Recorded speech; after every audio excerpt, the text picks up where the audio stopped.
Hello friends, आज हम लोग डिस्कस करेंगे मानसिक प्रॉब्लम के बारे में। आजकल फ़ोन भी बहुत आ रहे हैं कि जिनको क्रोनिक डिप्रेशन भी है और समस्याएं बढ़ती जा रही हैं। तो इसमें सबसे इम्पोर्टेंट समझने की यह है कि समस्याएं तो हैं और हमने नहीं बुलाई हैं, समस्याएं आ जाती हैं, लेकिन हमें अपना जो दिमाग है वो पावरफुल और स्थिर रखना है।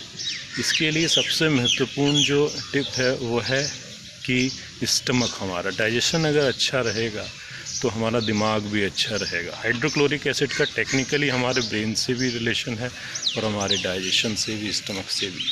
तो इस बात का हम ध्यान रखें और इसको मजबूत बनाने के लिए जो मैं आपको एक बता रहा हूँ टिप्स की, मॉर्निंग में जो टी बनाते हैं आप या कभी भी पीते हैं, लेमन टी। आजकल गर्मियों का भी मौसम है, अचानक बहुत ज़्यादा गर्मी बढ़ जाती है, डाइजेस्टिव सिस्टम प्रॉपर वर्क नहीं करता और इसका असर हमारे ब्रेन पर पड़ता है।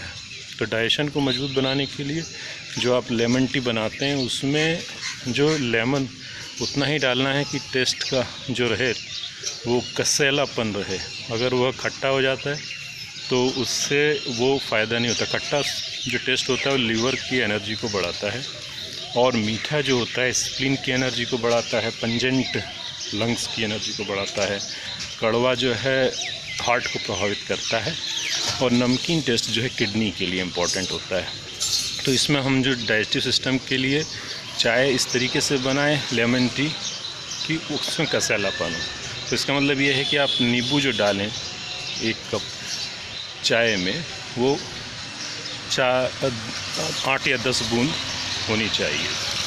ऐसी चाय जब पिएंगे तो आपका स्टमक जो है प्रॉपर वर्क करेगा, आवाज़ भी करेगा घुर-घुर, जो अपना फंक्शन है स्टमक का। अब भाई इतना हम खा लिया हमने कि पेट में कोई ना सिस्टम वर्क कर रहा है, तो उससे जो है प्रभावित हमारा दिमाग भी हो जाता है। क्योंकि एपेक्स कमेटी जो है किसी भी कंपनी में, उसका संबंध कर्मचारियों और कारखाने में मशीनों से भी होता है, सीधा संबंध है, उससे प्रभावित हो जाता है। वैसे ही हमारा स्टमक जो है हमारे ब्रेन को प्रभावित करता है और अगर हमारा स्टमक प्रॉपर वर्क नहीं करेगा तो डिप्रेशन और मानसिक प्रॉब्लम हमें बनी रहेंगी। एक्यूपंक्चर में जो पॉइंट होता है इसका ST41 जो डाइजेस्टिव सिस्टम की ताकत को बढ़ाता है और ST44 गैस की प्रॉब्लम को ठीक करता है। इसकी जो लोकेशन है मिडिल फिंगर में इस जगह पर होती है। ये ऊपर वाला जो नेल के पास पॉइंट है ये ST44 है और ऊपर जॉइंट पर जो है वो ST41 है।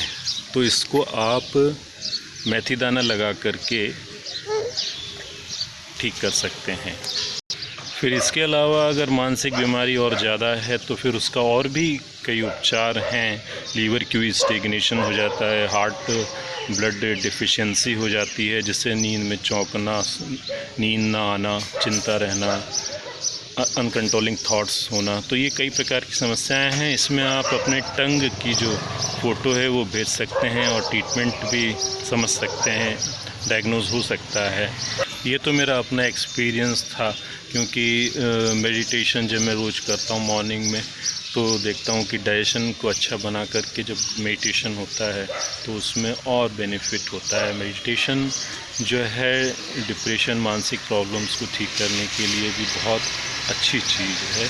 और जब जो ये लेमन टी पीते हैं तो इससे और बढ़िया जो है बैठने में, ध्यान में, क्योंकि डाइजेशन हमारे है ना कि चरक ऋषि ने कहा है कि जो अन्न है वह ईश्वर का एक रूप है, तो इसलिए ये इम्पोर्टेंट है। और जब ध्यान में बैठते हैं तो मैंने श्री प्रेम रावत जी से 1993 में ध्यान की क्रियाएं समझी और मैं रोज़ करता हूँ। उसमें मैंने देखा डायनेमिक ट्रांसफॉर्मेशन होता है और वहाँ तक पहुँचने के लिए मुझे अपना स्वास्थ्य भी ठीक रखने के लिए इन चीज़ों की ज़रूरत पड़ती है। तो आपसे मैं यही एक्सपेक्ट करता हूँ कि आपने इस बात को समझा और इसका बेनिफिट लेंगे। Thank you very much.